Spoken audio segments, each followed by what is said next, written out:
أعوذ بالله السميع العليم من الشيطان الرجيم واجنبني وبني أن نعبد الأصنام اتقوا الله عباد الله. അല്ലാഹു സുബ്ഹാനഹു വ തആലയുടെ വിധി വിലക്കുകൾ ജീവിതത്തിലുടനീളം ശ്രദ്ധിക്കണം, പാലിക്കണമെന്ന് എല്ലാ ആളുകളെയും വളരെ ഗൗരവമായ ഭാഷയിൽ ഓർമ്മപ്പെടുത്തുന്നു, വസിയത്ത് ചെയ്യുന്നു. ഭൗതിക ലോകത്ത് മനുഷ്യൻ ഭയപ്പെടുന്ന ഒരുപാട് കാര്യങ്ങളുണ്ട്. രോഗവും ദാരിദ്ര്യവും മക്കളുടെ ഭാവി തുടങ്ങി അതിന്റെ പരമ്പര നീണ്ടുപോകും. മാറാവ്യാധി രോഗങ്ങൾക്കകപ്പെട്ട് പതിറ്റാണ്ടുകളായി ഒന്ന് ചലിക്കാൻ പോലും സാധ്യമല്ലാതെ കിടക്കുന്ന വിധത്തിലുള്ള രോഗബാധിതർ നമ്മുടെ നാടുകളിലും നമ്മുടെ പരിചയത്തിലുമൊക്കെ ഉണ്ടാകും.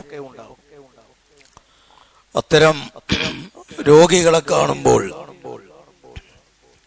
നാം ഏറെ ഭയപ്പെടുകയും നമുക്കേറെ അവരുടെ വിഷയത്തിൽ സങ്കടവും സഹതാപവും ഒക്കെ ഉണ്ടാകാറുണ്ട്. അതാവശ്യവുമാണ്. എന്നാൽ മനുഷ്യൻ ഭയപ്പെടേണ്ടുന്നത് ഇതിനേക്കാൾ ഉപരി, ഇതെല്ലാം ഇങ്ങനെയുള്ള രോഗങ്ങളും കഷ്ടപ്പാടുകളും ഒക്കെ ഭയപ്പെടുന്നതിനേക്കാൾ ഉപരി ഒരു മനുഷ്യൻ ഭയപ്പെടേണ്ടുന്ന കാര്യം എന്താണ്? ദാരിദ്ര്യമാണോ മനുഷ്യൻ ഏറ്റവും അധികം ഭയപ്പെടേണ്ടത്? ഒരിക്കലുമല്ല. രോഗങ്ങളെയല്ല. അവയോടൊക്കെ മനുഷ്യന് ഭയമുണ്ടാകുക സ്വാഭാവികമാണ്. മനുഷ്യൻ ഒരു വിശ്വാസി ഏറ്റവും അധികം ഭയപ്പെടേണ്ടത് അവന്റെ വിശ്വാസത്തെ പ്രതികൂലമായി ബാധിക്കുന്ന, അവന്റെ വിശ്വാസത്തെ അവതാളത്തിലാക്കുന്ന വിശ്വാസ വൈകല്യങ്ങളെയാണ്. വിശ്വാസത്തിന് പുഴുക്കുത്തേൽക്കുന്ന കാര്യങ്ങളെ, മാരകമായ രോഗങ്ങളെ ഭയപ്പെടുന്നതിനേക്കാൾ ഉപരിയായി അവൻ ഭയപ്പെടേണ്ടതുണ്ട്. മഹാരഥന്മാരായ പ്രവാചകന്മാരുടെ ചരിത്രങ്ങൾ പരിശോധിച്ചാൽ വിശ്വാസരംഗത്തുണ്ടാകുന്ന വ്യതിയാനങ്ങളെയാണ് അവർ ഏറെ ഭയപ്പെട്ടിട്ടുള്ളത്. അതിന് കാരണവും നമുക്കറിയാം. ശാരീരികമായ രോഗങ്ങൾ ബാധിച്ചാൽ അതിനൊക്കെ ഒരു അറുതിയുണ്ട്, ഒരവസാനമുണ്ട്. എന്ന് മാത്രമല്ല, വിശ്വാസികളെ സംബന്ധിച്ചിടത്തോളം രോഗം ബാധിക്കുക എന്നത് അവന് ആത്യന്തികമായി ഗുണമായിട്ടേ മാറൂ. അവന്റെ എല്ലാവിധ പാപങ്ങൾ പൊറുക്കപ്പെടാൻ, അവന്റെ പരലോകത്തുള്ള ദറജ കൂടാൻ, അള്ളാഹുവിന്റെ തൃപ്തി ലഭിക്കാൻ ഇതിനൊക്കെ അത് നിമിത്തമാകും, അതിനൊക്കെ അത് കാരണമാകും. എന്നാൽ വിശ്വാസത്തിൽ വരുന്ന വീഴ്ചകൾ അത് ഇഹത്തിലും പരത്തിലും അവൻ ഒരിക്കലും നികത്താൻ കഴിയാത്ത നഷ്ടങ്ങളായി മാറും. മരിക്കുന്നതിന് മുമ്പ് അത്തരം തിന്മകളെ, ആ തിന്മകളിൽ നിന്ന് പൂർണ്ണമായും ഖേദിച്ചു മടങ്ങാതെ കണ്ണടച്ചു പോയാൽ പിന്നെ തിരുത്താൻ മറ്റൊരവസരമില്ല. അതുകൊണ്ടാണ് പ്രവാചകന്മാരടക്കമുള്ള പ്രബോധകന്മാർ, അവരുടെ ചുവടെയുള്ള പ്രവാചകന്മാരുടെ ചുവടെയുള്ള പ്രബോധകന്മാരെല്ലാം അവരുടെ പ്രബോധന പ്രവർത്തനങ്ങളിൽ കാര്യമായ ഊന്നൽ നൽകുന്നത്, അവർ അരക്കിട്ടുറപ്പിച്ച് പറയുന്നത്, അവർ അമർത്തി പറയുന്നത് തൗഹീദ് ആകുന്നത് അതുകൊണ്ടാണ്. മനുഷ്യൻ വളരെ പെട്ടെന്ന് വ്യതിചലിച്ചു പോകുന്ന മേഖലയാണ്. അതുകൊണ്ട് ശരിയായ വിശ്വാസത്തിൽ നിന്നുള്ള വ്യതിചലനത്തെ വിശ്വാസികൾ അങ്ങേയറ്റം ഭയപ്പെടേണ്ടതുണ്ട് എന്ന് വിശുദ്ധ ഖുർആൻ ഓർമ്മപ്പെടുത്തുന്നുണ്ട്. വിശുദ്ധ ഖുർആനിലെ സൂറ അൽ-അൻആം അതിലെ 88-ാമത്തെ വചനം അല്ലാഹു സുബ്ഹാനഹു വ തആല ഒരു 18ഓളം പ്രവാചകന്മാരെ കുറിച്ച് പരാമർശിക്കുന്നു. 18ഓളം പ്രവാചകന്മാരെ കുറിച്ച് പരാമർശിച്ചിട്ട് അല്ലാഹു സുബ്ഹാനഹു വ തആല ആ വിഷയം അവസാനിപ്പിക്കുന്നതാണ് നമ്മൾ ഏറ്റവും ശ്രദ്ധാപൂർവം കേൾക്കേണ്ടത്, നമ്മുടെ മനസ്സിൽ എപ്പോഴും ഉണ്ടാകേണ്ടത്. 18 പ്രവാചകന്മാരെ കുറിച്ച് പറഞ്ഞിട്ട് അല്ലാഹു തആല പറയുന്നത് വലൗ അശ്റകൂ ലഹബിത അൻകും മാ കാനൂ യഅമലൂൻ. ഈ മുകളിൽ പറയപ്പെട്ട പ്രവാചകന്മാരെ അവരാണ് ശിർക്ക് ചെയ്യുന്നതെങ്കിൽ പോലും അവരുടെ കർമ്മങ്ങൾ നിഷ്ഫലമായി പോകും. പ്രവാചകന്മാർ ശിർക്ക് ചെയ്തിട്ടല്ല, അവരൊരിക്കലും ശിർക്ക് ചെയ്യില്ല. അവരുടെ പക്കൽ നിന്ന് ശിർക്കിന്റെ ഒരു ഗന്ധമോ ലാഞ്ചനയോ ഉണ്ടാവില്ല. ഇത് ഉമ്മത്തിനെ താക്കീത് ചെയ്യുകയാണ്. പ്രവാചകന്മാരാണെങ്കിൽ പോലും ശിർക്ക് സംഭവിച്ചു പോയാൽ അവരുടെ ജീവിതത്തിൽ ഒരു പുരുഷായുസ് മുഴുവൻ ചെയ്തു തീർത്ത നന്മകൾ ഒരു നിമിഷം കൊണ്ടത് നിഷ്ഫലമായി പോകുമെന്നാണ് വിശുദ്ധ ഖുർആൻ ഓർമ്മപ്പെടുത്തുന്നത്. അത്രമേൽ ഭയാനകമായ തിന്മയാണ് ശിർക്ക് എന്ന് പറയുന്നത്. ഒരു വ്യക്തിയെ, അതിന്റെ ഗൗരവം മനസ്സിലാക്കാൻ, ഒരു വ്യക്തിയെ ഒരാൾ അന്യായമായി വധിച്ചാൽ അയാൾ ഭൂമുഖത്തുള്ള മുഴുവൻ മനുഷ്യരെയും വധിച്ചതിന് തുല്യമായ പാപമാണ് ചെയ്തിട്ടുള്ളത്.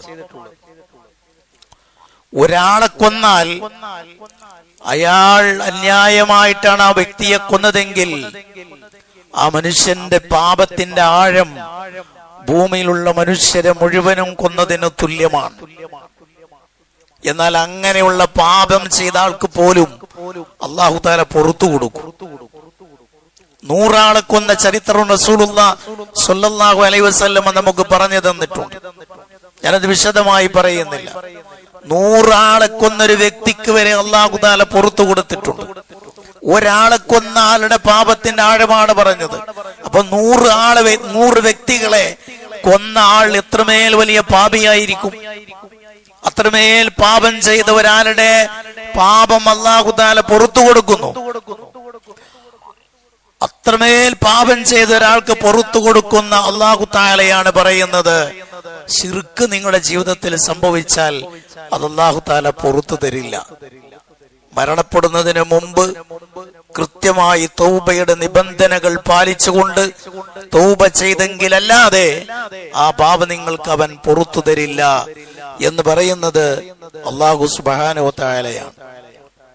അതുകൊണ്ടാണ് പ്രവാചകന്മാരുടെ പ്രാർത്ഥനകളിൽ പോലും ശിർക്കിനെ ഭയപ്പെട്ടുകൊണ്ട് അതിനെ ഞങ്ങളുടെ ജീവിതത്തിൽ നിന്ന് അകറ്റി നിർത്തണേ എന്ന് പ്രാർത്ഥിക്കുന്ന പ്രവാചകന്മാരുടെ പ്രാർത്ഥനകൾ പോലും വിശുദ്ധ ഖുർആനിൽ നമുക്ക് കാണാം. ഇബ്രാഹിം നബി അലൈഹിസ്സലാമിന്റെ ചരിത്രം നമ്മൾ ആവർത്തിക്കേണ്ടതില്ല. ഇബ്രാഹിം നബി അലൈഹിസ്സലാമിന്റെ പ്രാർത്ഥനയുടെ ചെറിയൊരു ശകലമാണ് ഞാൻ ഇവിടെ നിങ്ങളെ ഓതിക്കേൽപ്പിച്ചത്. വജുനുബിനി വബനിയ അൻ നഅ്ബുദൽ അസ്നാം. അല്ലാഹുവേ, എന്നെയും എന്റെ സന്തതികളെയും വിഗ്രഹാരാധനയിൽ നിന്ന് നീ അകറ്റി നിർത്തണേ എന്ന് പ്രാർത്ഥിക്കുന്നത് ഇബ്രാഹിം നബി അലൈഹിസ്സലാമാണ്.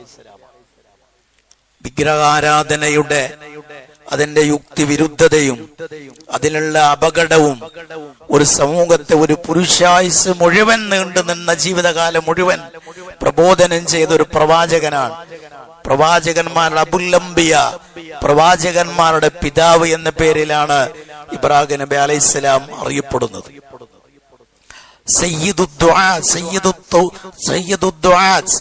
സയ്യിദുൽ അംബിയ, പ്രവാചകന്മാരുടെ നേതാക്കന്മാരിൽ ഒരാളാണ് ഇബ്രാഹിം നബി അലൈഹിസ്സലാം. ഉലുൽ അസ്മിൽപ്പെട്ട പ്രവാചകനാണ് ഇബ്രാഹിം നബി അലൈഹിസ്സലാം. മുഹമ്മദ് നബി സല്ലല്ലാഹു അലൈഹി വസല്ലമ കഴിഞ്ഞാൽ ഈ ഉമ്മത്തിൽ ഏറ്റവും അധികം സ്ഥാനമുള്ള ആളാണ് ഇബ്രാഹിം നബി അലൈഹിസ്സലാം. ആ ഇബ്രാഹിം നബി അലൈഹിസ്സലാമിന്റെ പ്രാർത്ഥനയാണ്, അല്ലാഹുവേ, എന്നെ വിഗ്രഹാരാധനയിൽ നീ അകറ്റി നിർത്തണേ, അതിൽ ചെന്ന് പോയി ചാടാതെ എന്നെ നീ കാക്കണേ, എന്റെ സന്തതികളെയും നീ കാക്കണേ എന്ന് ഇബ്രാഹിം നബി അലൈഹിസ്സലാം പ്രാർത്ഥിക്കുകയാണ്. ഈ സംഭവം ഉദ്ധരിച്ചിട്ട് ചില പണ്ഡിതന്മാർ പറയുകയാണ്, ഒമൻ യഅ്മനുൽ ബലാഗ ബഅദ ഇബ്രാഹിം അലൈഹിസ്സലാം, ഇബ്രാഹിം നബി അലൈഹിസ്സലാം പോലും അങ്ങനെ ഭയപ്പെട്ടിരുന്നുവെങ്കിൽ പിന്നെ ആരാണ് ഭയപ്പെടാതെ കഴിയേണ്ടത്?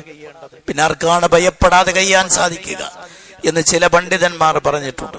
എന്നാൽ ഖേദകരമെന്ന് പറയട്ടെ, നമ്മുടെ ഉമ്മത്തിൽ പെട്ടെന്ന് ആളുകൾ ശിർക്കിലേക്ക് പോയി ചാടുന്ന പല രീതികൾ നമ്മൾ കണ്ടുവരുന്നു. ദിവസങ്ങൾ പിന്നിടുമ്പോഴേക്ക് മരണപ്പെട്ട ആളുകളുടെ ഖബറുകൾ 2-3 ദിവസം കഴിയുമ്പോഴേക്ക് അത് ഉയർന്നു വരുന്നത് ലൈവായി നമ്മൾ കാണുകയാണ്. വളരെ പെട്ടെന്ന് ആളുകൾ അത്തരത്തിലുള്ള കർമ്മങ്ങളിലേക്ക് പോകുകയാണ്. ഖബറാണ് ഈ ശിർക്ക് കടന്നു വരുന്നതിലെ വലിയ കാര്യമായ ഒരു പങ്ക് വഹിക്കുന്നത് എന്ന് ചരിത്രം നമ്മെ പഠിപ്പിക്കുന്നുണ്ട്. മഹാനായ നൂഹ് നബി അലൈഹിസ്സലാമിന്റെ ജനത, ആ ജനതയിലാണ് ശിർക്ക് ആദ്യമായി കടന്നു വരുന്നത്. നൂഹ് നബിയുടെയും ആദം അലൈഹിസ്സലാമിന്റെയും ഇടക്ക് 10 തലമുറകളാണ് ഉണ്ടായിരുന്നത്. ആ 10 തലമുറകളും മുവഹിദുകളാണ്. പിന്നീട് ശിർക്ക് കടന്നു വരുന്നു. ആ ശിർക്ക് കടന്നു വരുന്നത് ഒന്ന് ഫോട്ടോയിലൂടെയാണ്. അത് പിന്നെ ഖബറിലേക്ക് മാറി, ഖബർ പൊന്തിക്കുന്നതിലേക്ക് പോയി. അങ്ങനെയാണ് ഖബറാരാധന മാനവ സമൂഹത്തിലേക്ക് കടന്നു വരുന്നത്. വിശുദ്ധ ഖുർആനിലെ സൂറത്ത് നൂഹിൽ നമുക്ക് കാണാം, وقالوا لا تذرن آلهتكم ولا تذرن ودا ولا سواعا ولا يغوث ويعوق ونسرا. നിങ്ങളുടെ വദ്, നിങ്ങളുടെ ആരാധ്യന്മാരെ നിങ്ങൾ ഒഴിവാക്കരുത്. വദ്, സുവാഅ്, യഊദ്, യഊഖ്, നസ്ർ, ഇവരെ ഒന്നും നിങ്ങൾ ഒഴിവാക്കരുത്, അവരെയും ഒഴിവാക്കരുത്. ആരാണിവർ? മഹാനായ ഇബ്നു അബ്ബാസ് റളിയല്ലാഹു അൻഹു പറഞ്ഞു, അസ്മാഉ റിജാലി സ്വാലിഹീൻ മിൻ ഖൗമി നൂഹ്. നൂഹ് നബി അലൈഹിസ്സലാമിന്റെ ജനതയിലെ സജ്ജനങ്ങളാണിവർ. നൂഹ് നബി അലൈഹിസ്സലാമിന്റെ ജനതയിൽ ഉണ്ടായിരുന്ന നല്ല മനുഷ്യരാണ്, നല്ല മഹാരഥന്മാരാണ്. അവരുടെ പേരാണ് ഈ പറയുന്നത്. അവരെയാണ് ഇവരാരാധിച്ചത്. അവരുടെ ഖബറുകളാണ് ആരാധനാലയങ്ങളാക്കി മാറ്റിയത്. അതാണ് മാനവ ചരിത്രത്തിലേക്ക് ശിർക്ക് കടന്നു വന്നതിന്റെ ചരിത്രമായി മുഫസ്സിറുകൾ, ചരിത്രകാരന്മാർ പറയുന്നത്. ഇന്ന് നിങ്ങൾ നോക്കൂ, പല ഖബറുകളിലും ഖബറിന്റെ ചാരത്തും അവരുടെ അടുത്ത് പോയി അവിടെ തവാഫ്, അവരോടുള്ള പ്രാർത്ഥനകൾ, ഇതെല്ലാം നടക്കുന്നുണ്ട്.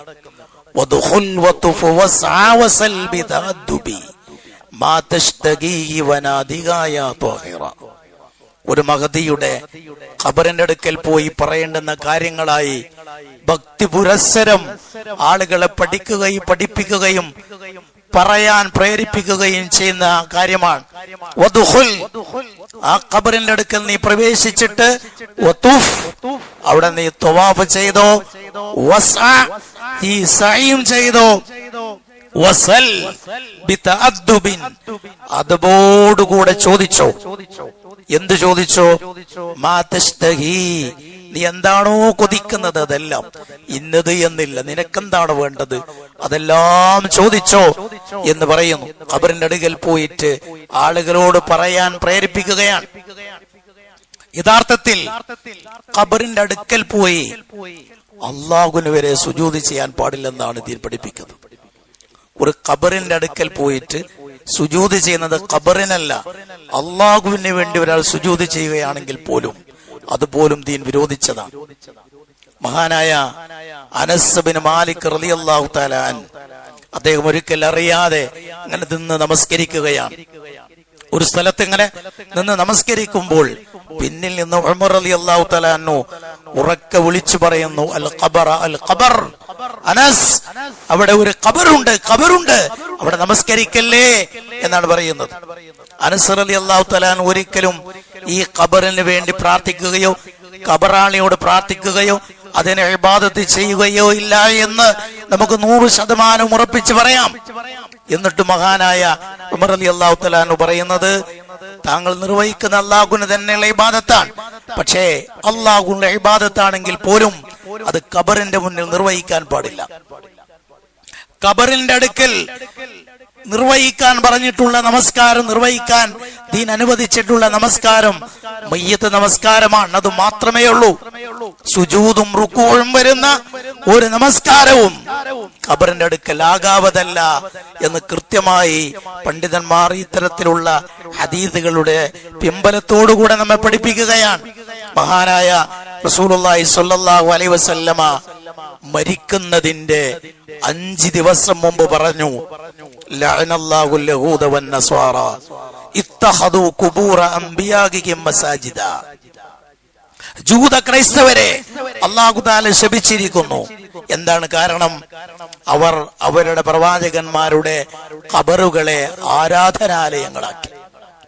സാധാരണക്കാരുടെ ഖബറല്ല, പ്രവാചകന്മാരുടെ ഖബർ, മഹാരഥന്മാരുടെ ഖബർ, മഹാരഥന്മാരാകുന്ന പ്രവാചകന്മാരുടെ ഖബറുകളെ ആരാധനാലയങ്ങളാക്കിയത്.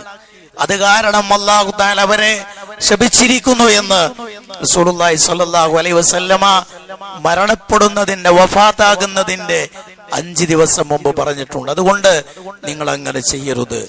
മരണവേളയിലും പറഞ്ഞിട്ടുണ്ട്. മരണവേളയിലും റസൂലുള്ളാഹി സ്വല്ലല്ലാഹു അലൈഹി വസല്ലം അങ്ങനെ പറഞ്ഞിട്ടുണ്ട്. എന്ന് പറഞ്ഞാൽ റസൂലുള്ളാഹി സ്വല്ലല്ലാഹു അലൈഹി വസല്ലമയുടെ അന്ത്യോപദേശമാണ് നിങ്ങൾ ഖബറുകളെ ആരാധനാലയങ്ങളാക്കരുത് എന്ന്. നമ്മുടെ വാപ്പ മരിക്കുന്ന സമയത്ത് നമ്മോട് നൽകിയ അന്ത്യോപദേശങ്ങളെ എത്രയാണ് നാം അതിന് വില കൽപ്പിക്കുക. വാപ്പ എന്നോട് എന്റെ വാപ്പ മരിക്കുന്ന സമയത്ത് പറഞ്ഞതാണ് എന്ന് പലപ്പോഴും നമ്മൾ പറയാറുണ്ട്. എന്റെ വാപ്പ എന്നോട് മരിക്കുന്ന സമയത്ത് പറഞ്ഞതാണ് ഇങ്ങനെ ചെയ്യണം അല്ലെങ്കിൽ ഇങ്ങനെ ചെയ്യരുത് എന്ന് പറഞ്ഞ വാക്കിനെ എത്രമേൽ നമ്മൾ മൂല്യം കൽപ്പിക്കും, അതിനെത്രമേൽ നമ്മൾ വില കൽപ്പിക്കും. അതിനേക്കാൾ എത്രയോ 10,000 മടങ്ങ് നമ്മൾ വില കൽപ്പിക്കണമെന്ന വാചകമാണ് റസൂലുള്ളാഹി സ്വല്ലല്ലാഹു അലൈഹി വസല്ലം ഈ പറയുന്നത്. ഖബറുകളെ നിങ്ങൾ ആരാധനാലയങ്ങളാക്കരുത്. ഖബറിന് നിങ്ങളുടെ വീടുകളെ നിങ്ങൾ ഖബർ പോലെയാക്കരുത്. അവിടെ നിങ്ങൾ ഖുർആൻ പാരായണം ചെയ്യണം എന്ന് റസൂൽ പറഞ്ഞിട്ടുണ്ട്. എന്ന് പറഞ്ഞാൽ വീടുകളെ നിങ്ങൾ ഖബർ പോലെയാക്കരുത്, മക്ബറ പോലെയാക്കരുത്. വീട്ടിൽ നിങ്ങൾ ഖുർആൻ പാരായണം ചെയ്യണം എന്ന് പറഞ്ഞാൽ ശരിക്കും ആലോചിച്ചു നോക്കൂ. ഖബറുകളെ നിങ്ങളുടെ വീടുകളെ ഖബറിടങ്ങൾ പോലെയാക്കരുത്. വീട്ടിൽ ഖുർആൻ പാരായണം ചെയ്യണം. ഖബറിന്റെ അടുക്കൽ ഖുർആൻ പാരായണമില്ല, അതേപോലെ വീടാക്കരുത് എന്നാണ് ഈ പറയുന്നത്.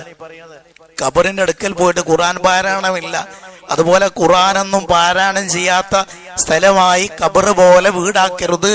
വീട്ടിൽ നിങ്ങൾ ഖുർആൻ പാരായണം ചെയ്യണം എന്നാണ് റസൂലുള്ളാഹി സ്വല്ലല്ലാഹു അലൈഹി വസല്ലം പറയുന്നത്.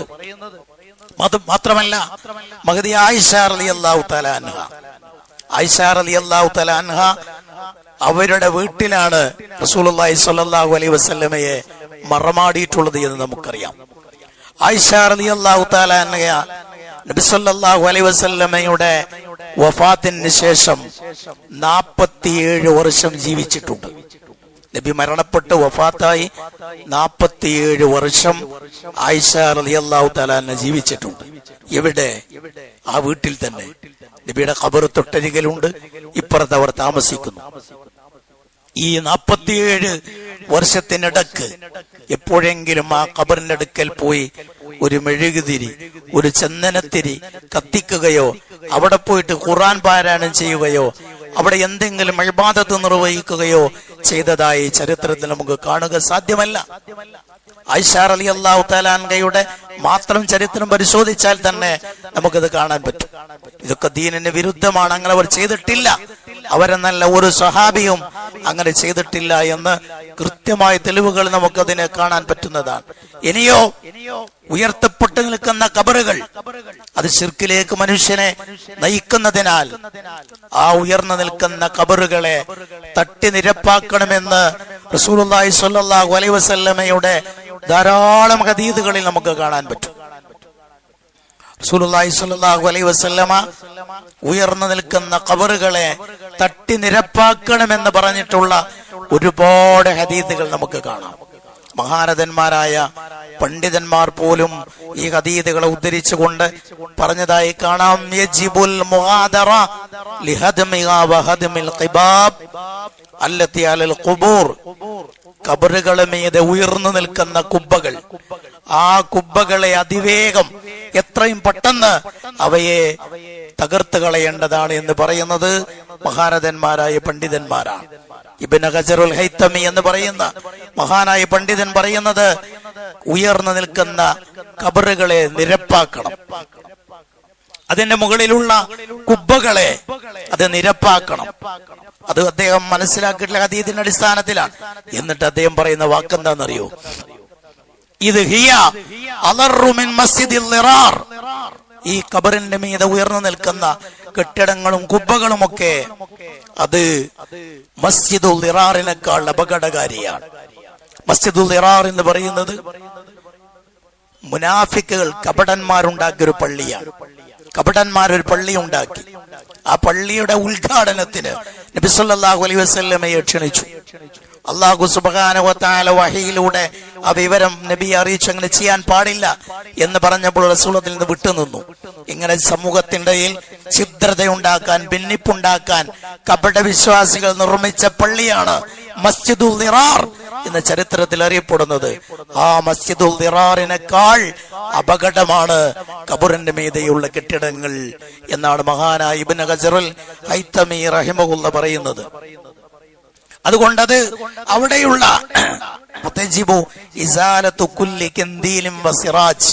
അവിടെയുള്ള എല്ലാ വിളക്കുകളും അവിടുന്ന് നിർമാർജനം ചെയ്യണം. അവിടേക്ക് വഖഫ് ചെയ്യൽ, അവിടേക്ക് നേർച്ച നേരൽ, ഇതൊന്നും ചെയ്യാൻ പാടില്ലാത്ത കാര്യമാണ്, അനുവദനീയമല്ലാത്ത കാര്യമാണ് എന്ന് കൃത്യമായി പണ്ഡിതന്മാർ ഇതുപോലെയുള്ള ഹദീസുകൾ ഉദ്ധരിച്ചുകൊണ്ട് വളരെ വിശദമായി തന്നെ നമ്മെ പഠിപ്പിച്ചിട്ടുണ്ട്. കാരണം ഇതൊക്കെ മനുഷ്യനെ തെറ്റിലേക്ക് നയിക്കുന്ന, അവന്റെ വിശ്വാസത്തിന് വ്യതിചലനമുണ്ടാക്കുന്ന കൊടിയ പാപമാണ്. കബായിർ എന്ന് പറയുന്ന ഏറ്റവും വലിയ മഹാ പാപങ്ങളുടെ കൂട്ടത്തിൽ പണ്ഡിതന്മാർ എണ്ണിയിട്ടുള്ള കാര്യമാണിത്. ഖബറുമായി ബന്ധപ്പെട്ട കാര്യങ്ങൾ എന്തൊക്കെയാണ് ചെയ്യാൻ പറ്റുക എന്ന് കൃത്യമായി ദീൻ പഠിപ്പിച്ചിട്ടുണ്ട്. അതിന് വിരുദ്ധമായ കാര്യങ്ങൾ അത് വിശ്വാസത്തെ പാടെ നശിപ്പിച്ചു കളയുന്ന കാര്യമാണ് എന്നതുകൊണ്ടാണ് ഇത്രമേൽ വലിയ ഗൗരവം ദിനദിനെ കൽപ്പിച്ചിട്ടുള്ളത്. ആദ്യകാലത്ത് ഖബർ സിയാറത്ത് വരെ റസൂലുള്ളാഹി സ്വല്ലല്ലാഹു അലൈഹി വസല്ലം നിരോധിച്ചിരുന്നു. കാരണം ആളുകൾ ശരിയായ വിധത്തിൽ തൗഹീദൊക്കെ ഉറച്ചതിന് ശേഷമല്ലാതെ അത് അനുവദിച്ചു കഴിഞ്ഞാൽ വീണ്ടും അവർ ശിർക്കിലേക്ക് പോകുന്ന സാഹചര്യമുണ്ടാകും. ഇത് നമ്മുടെ സമൂഹത്തിൽ വളരെ ലാഘവത്തോടുകൂടെയാണ് എന്നല്ല, വളരെ വലിയ പുണ്യകർമ്മമായിട്ടാണ് ആളുകൾ ഇതൊക്കെ കാണുന്നത്. അല്ലാഹു സുബ്ഹാനഹു വ തആലയേക്കാൾ പലപ്പോഴും അവർ ഭയപ്പെടുന്നത് ഈ ഖബറാളിയെ കുറിച്ചുള്ള കാര്യങ്ങളാണ്. പല ന്യായങ്ങളും അതിന് പറയാറുണ്ട്. ആ ന്യായങ്ങൾക്കൊക്കെ മറുപടി പറയലല്ല എന്റെ ഉദ്ദേശം, മറിച്ച് അതിന്റെ ഗൗരവം നമ്മൾ കൃത്യമായി അറിയേണ്ടതാണ്. ഈ ഖബറാളിയുടെ വിളിച്ച് പ്രാർത്ഥിക്കുന്നതും അവരോട് സഹായം അഭ്യർത്ഥിക്കുമ്പോഴുമൊക്കെ ഇവരൊന്നും ഇലാഹാണ് അള്ളയാണ് എന്നൊന്നും ഞങ്ങൾ വിശ്വസിക്കുന്നില്ല. അങ്ങനെ വിശ്വസിക്കാതെ ഈ ആളുകളോട് തേടിയാൽ, അവരോട് അർത്ഥിച്ചാൽ അതൊക്കെ തൗഹീദിന്റെ ഇനത്തിനാണ് പെടുക. അത് തൗഹീദിന്റെ വ്യതിചലനമല്ല, അത് തൗഹീദിന്റെ വൃത്തത്തിൽ തന്നെയാണ് വരിക എന്നാണ് ആളുകളുടെ ധാരണ. മഹാനായ റസൂലുള്ളാഹി സ്വല്ലല്ലാഹു അലൈഹി വസല്ലമയോട് ഒരു അനുചരൻ മാഷാ അല്ലാഹു വശിത് എന്ന് പറഞ്ഞു. അല്ലാഹുവും താങ്കളും ഉദ്ദേശിച്ചാൽ എന്ന് പറഞ്ഞപ്പോൾ റസൂലുള്ളാഹി സ്വല്ലല്ലാഹു അലൈഹി വസല്ലം അതിനോട് പ്രതികരിച്ചത് അജഅൽത ലില്ലാഹി നിദ്ദ, നീ എന്നെ അല്ലാഹുവിന് തുല്യനാക്കിയല്ലോ എന്നാണ്. ഇത് നമ്മൾ സാധാരണ കേൾക്കുന്ന ഒരു ഹദീസാണ്.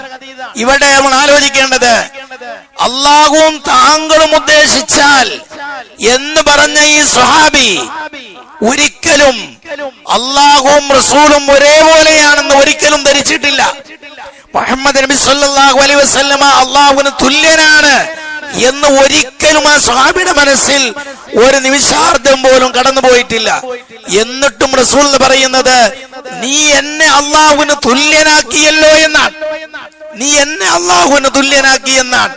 എന്ന് പറഞ്ഞാൽ അല്ലാഹുവിന് മാത്രം അവകാശപ്പെട്ട ഒരു കാര്യം സൃഷ്ടികൾക്ക് വകവെച്ചു കൊടുത്താൽ ആ സൃഷ്ടി അള്ളാഹുവിന് തുല്യനാണ് എന്ന വിശ്വാസം ഈ വ്യക്തിക്ക് ഉണ്ടായാലും ഇല്ലെങ്കിലും ശരി, അത് അള്ളാഹുവിനോട് സമമാക്കലാണ് എന്നാണ് റസൂലുള്ളാഹി സ്വല്ലല്ലാഹു അലൈഹി വസല്ലമ ഈ ഒരു വചനത്തിലൂടെ നമ്മെ പഠിപ്പിക്കുന്നത്. അതുകൊണ്ട് അതിന്റെ ഗൗരവം നമ്മൾ ഓർക്കണം. 5 നേരവും നമ്മൾ നിർബന്ധമായും അള്ളാഹുവിനോട് പ്രാർത്ഥിക്കുന്ന പ്രാർത്ഥനയിൽ പോലും ഇത്തരം കാര്യങ്ങളിൽ ഞങ്ങളെ ചെന്ന് ചാടിക്കല്ലേ എന്നാണ്. ഇയ്യാക നഅ്ബുദു വഇയ്യാക നസ്തഈൻ അവിടെ നിങ്ങോട്ട് നിങ്ങൾ പാരായണം ചെയ്തു നോക്ക്. ഇഹ്ദിനസ് സിറാത്തൽ മുസ്തഖീം സിറാത്തുൽ ലദീന അൻഅംത അലൈഹിം ഗൈറിൽ മഗ്ലൂബ്. നിന്റെ കോപത്തിന് വിധേയരായ ആളുകളുടെ വഴിയിൽ ഞങ്ങളെ ചേർക്കരുതേ. വലദ്ദാലീൻ വഴിവിഴച്ചവരുടെ മാർഗത്തിലും ഞങ്ങളെ ചേർക്കരുതേ എന്നാണ്. ആരാണ് മഗ്ലൂബി അലൈ? ജൂതന്മാരാണ്. ജൂതന്മാരും അവരുടെ സ്വഭാവമുള്ളവരുമാണ്. ജൂതന്മാരെ കുറിച്ച് നമ്മൾ പറഞ്ഞു, പ്രവാചകന്മാരുടെ ഖബറുകളെ ആരാധനാലയങ്ങളാക്കിയവരാണ്. അതുപോലെ ഞങ്ങൾ ആക്കരുത് എന്നാണ് പറയുന്നത്. വഴിവിഴച്ചവർ എന്ന് പറഞ്ഞാൽ ക്രൈസ്തവരാണ്. അവരും ഇതേപോലെ പ്രവാചകന്മാരുടെ ഖബറുകൾ ആരാധനാലയങ്ങളാക്കുന്നു. അവരെ പോലെയും ആക്കരുത് എന്നാണ്. 5 നേരം നിർബന്ധമായും ഒരു വിശ്വാസി പ്രാർത്ഥിക്കേണ്ടുന്ന പ്രാർത്ഥനയാണ്. അവർ അകപ്പെട്ടതുപോലെയുള്ള തിന്മയിൽ നിന്ന് ഞങ്ങൾ അകപ്പെടുത്തരുതേ എന്ന് വിശ്വാസികൾ 5 നേരവും നിർബന്ധമായും പ്രാർത്ഥിക്കണമെന്നതാണ് ഈ കാര്യങ്ങളെല്ലാം നമ്മെ ബോധ്യപ്പെടുത്തുന്നത്. അല്ലാഹു സുബ്ഹാനഹു വ തആല യഥാവിധി സൂക്ഷ്മത പാലിച്ചു മുന്നോട്ട് പോകുവാൻ സാധിക്കുന്ന വിശ്വാസികളിൽ നമ്മെ ഇവരെയും ഉൾപ്പെടുത്തി അനുഗ്രഹിക്കുമാറാകട്ടെ.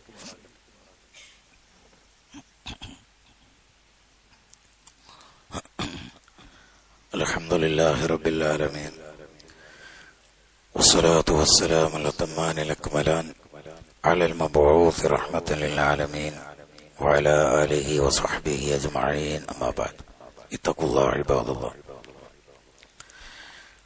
അല്ലാഹുവിന്റെ വിധിവിലക്കുകൾ അനുസരിച്ച് ജീവിക്കണമെന്ന് ഒരിക്കൽ കൂടി എല്ലാ ആളുകളെയും ഓർമ്മപ്പെടുത്തുന്നു, വസിയത്ത് ചെയ്യും.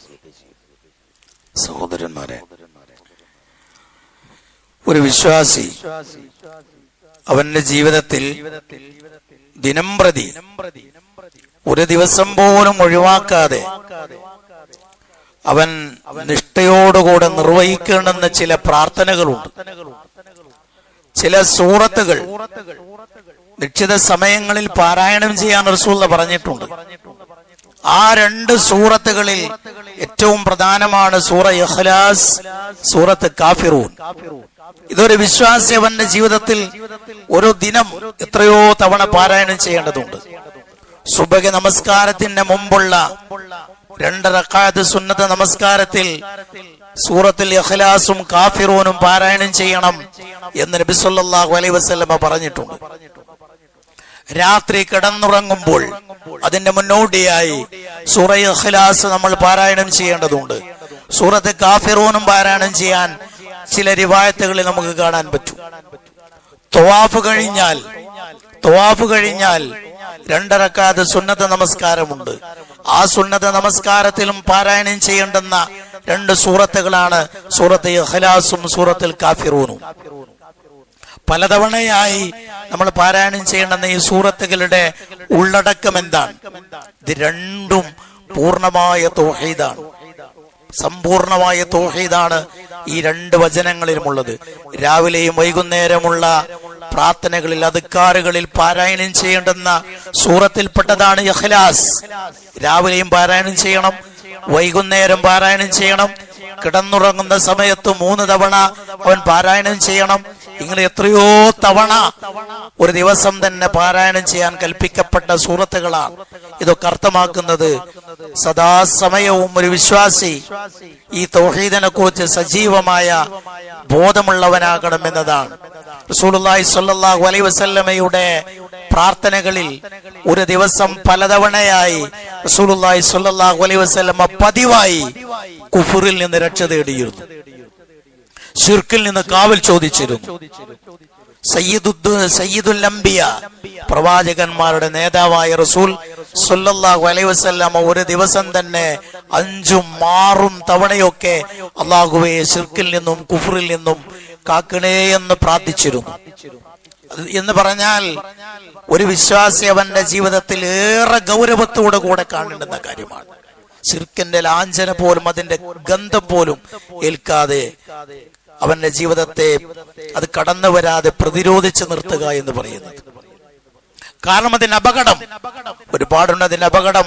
അതിന് അപകടം ഏറ്റവും പ്രധാനം, ജീവിതത്തിൽ ചെയ്യുന്ന ഒരു സൽക്കർമ്മവും നമുക്ക് ഉപകരിക്കില്ല. അബ്ദുല്ലാഹ് ഇബ്നു ജദ്ആൻ എന്ന് പറയുന്ന ഒരു വ്യക്തി ഉണ്ടായിരുന്നു. ഒരുപാട് ജീവകാരുണ്യ പ്രവർത്തനങ്ങൾ, അഗതികളെ സഹായിക്കുക, അഗതികളെയും അനാഥരെയും സംരക്ഷിക്കുക തുടങ്ങിയ ജീവകാരുണ്യ പ്രവർത്തനങ്ങളിൽ നിറസാന്നിധ്യമായിരുന്ന അബ്ദുല്ലാഹ് ഇബ്നു ജദ്ആൻ എന്ന് പറയുന്ന ഒരു വ്യക്തി ഉണ്ടായിരുന്നു.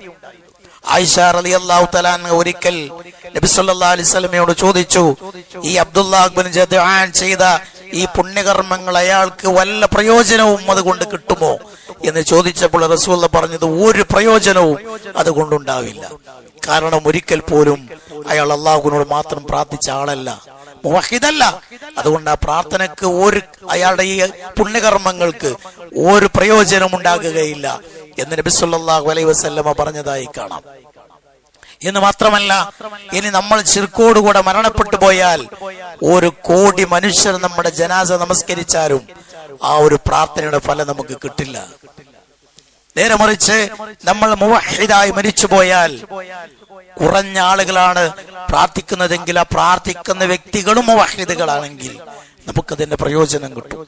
അപ്പൊ നമുക്ക് മറ്റുള്ളവരുടെ പ്രാർത്ഥന കിട്ടണമെങ്കിൽ പോലും നമ്മൾ മുവഹിദുകളായിരിക്കണം, പ്രാർത്ഥിക്കുന്നവരും മുവഹിദായിരിക്കണം. എങ്കിലേ നമുക്ക് മറ്റുള്ളവരുടെ പ്രാർത്ഥന കിട്ടൂ. നമ്മൾ ചെയ്ത ഇബാദത്തുകളുടെ കൂലി പോലും നമുക്ക് കിട്ടണമെങ്കിൽ നമ്മുടെ ജീവിതത്തിൽ ഒരിക്കലും ശിർക്കിന്റെ ലാഞ്ചന ഉണ്ടാകാൻ പാടില്ല. ശിർക്ക് എന്ന് പറയുന്നത് അത്രമേൽ അല്ലാഹു തആല വെറുക്കുന്ന കാര്യമാണ്. തുല്യതയില്ലാത്ത പാപമാണ്, പ്രകൃതി വിരുദ്ധമാണ്. ശിർക്ക് എന്ന് പറയുന്നത് പ്രകൃതി വിരുദ്ധമാണ്. മനുഷ്യ ജീവിതത്തിന്റെ അവന്റെ പ്രകൃതിക്ക് ചേരാത്തതാണ്. അല്ലാഹു തആല പറയുന്നുണ്ട് വിശുദ്ധ ഖുർആൻ തന്നെ സൂറത്തുർ റൂമിൽ നമുക്ക് കാണാം. നബി സല്ലല്ലാഹു അലൈഹി വസല്ലമയുടെ വചനത്തിൽ കാണാം, കുല്ലു മൗലൂദിൻ യൂലദു അലൽ ഫിത്ര, എല്ലാ കുഞ്ഞുങ്ങളും ജനിച്ചു വീഴുന്നത് ശുദ്ധ പ്രകൃതിയിലാണ്, അഥവാ മുവഹിദായിട്ടാണ്. പിന്നെയാണ് അവൻ ശിർക്കിലേക്ക് പോകുന്നത്. അപ്പൊ പ്രകൃതി വിരുദ്ധമാണ് ശിർക്ക്. ശരിക്ക് പ്രകൃതിയോട് ഇണങ്ങിച്ചേരുന്നത് അത് തൗഹീദാണ്. ശിർക്ക് ഏറ്റവും വലിയ അക്രമമാണെന്ന് ഖുർആൻ പറഞ്ഞിട്ടുണ്ട്. ഇന്ന ശിർക ലദുൽമുൻ അളീം, ഏറ്റവും വലിയ അക്രമമാണ് ശിർക്ക്. അപ്പൊ ഏറ്റവും വലിയ ക്രമം ഏതാണ്? ഏറ്റവും വലിയ ക്രമം എന്ന് പറയുന്നത് തൗഹീദാണ്. ഇത് വിശുദ്ധ ഖുർആൻ നമ്മെ പഠിപ്പിച്ചിട്ടുള്ള കാര്യമാണ്. അതുകൊണ്ട് നിരന്തരമായി അള്ളാഹുവിനോട് മുവഹിദായി ഇതിൽ തന്നെ ഉറപ്പിച്ചു നിർത്താൻ വേണ്ടി നമ്മൾ തേടണം, പ്രാർത്ഥിക്കണം, സജീവമായ ജാഗ്രത ഉണ്ടാക്കണം. അള്ളാഹു സുബ്ഹാനഹു വ തആല നമ്മേവരെയും അനുഗ്രഹിക്കുമാറാകട്ടെ. സഹോദരന്മാരെ, നമ്മുടെ ഒരു കൂട്ടത്തിൽ ഒരു സഹോദരന്റെ മാതാവ് വളരെയധികം രോഗബാധിതയായി പ്രയാസപ്പെടുന്ന വിവരം ലഭിച്ചിട്ടുണ്ട്. ആ ഉമ്മക്ക് വേണ്ടി പ്രാർത്ഥിക്കാൻ പ്രത്യേകം നമ്മോട് ഓരോരുത്തരോടും ആവശ്യപ്പെട്ടിട്ടുണ്ട്. അതേപോലെ രോഗം കൊണ്ടും ശാരീരികമായ വിഷമതകൾ കൊണ്ടുമൊക്കെ പ്രയാസങ്ങൾ അനുഭവിക്കുന്ന പല സഹോദരങ്ങളുമുണ്ട്. അല്ലാഹു സുബ്ഹാനഹു വ തആല എല്ലാവർക്കും ആശ്വാസം നൽകുമാറാകട്ടെ.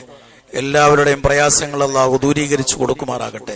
പൂർണ്ണമായ രോഗശമനം ആ മാതാവിന് അല്ലാഹു തആല നൽകുമാറാകട്ടെ. നമ്മൾ പ്രയാസപ്പെടുന്ന എല്ലാ സഹോദരങ്ങളുടെയും പ്രയാസങ്ങൾ അല്ലാഹു ദൂരീകരിച്ചു കൊടുക്കുമാറാകട്ടെ. നമ്മൾ രോഗികളായി കിടക്കുന്ന മാതാപിതാക്കൾ, അവിടെ രോഗങ്ങൾക്ക് അല്ലാഹു ശമനം പ്രദാനം ചെയ്യുമാറാകട്ടെ.